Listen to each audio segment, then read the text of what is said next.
Good day, Vials. Now, you're welcome to my podcast. Now, today I'm going to talk about a very interesting thing. In my last series, I talked about things to consider before getting married. Now, I'm telling you something. Guess what? What to consider in marriage. Look at me.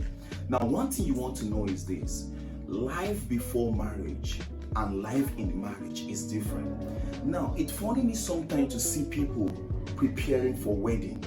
They got an event planner, they have everything considered to give them an excellent program. And at the end, they have a nice wedding reception. I'm an event person, so I understand what goes around events.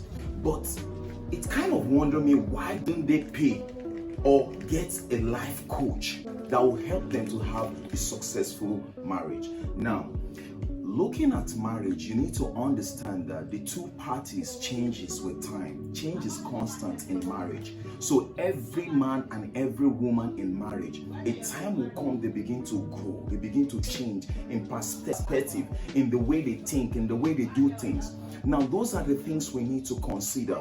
Your woman, which is a girl becoming a woman, will transit into three kind of woman. The first woman is the girl without a child. The second woman is a girl with a child. The third woman is a girl with children with the husband. Your family will continue to evolve in great dimension of change. Now look at me. The first change that will happen is that your wife is going to have a kid. The first child will change her relationship towards you. You have to adjust. The second one is that you're going to have children, 1 or 2 kids. It's going to evolve. She's going to try to cope with managing you, managing the children, and things will begin to change. You need to understand these dimensions of change that will happen in marriage.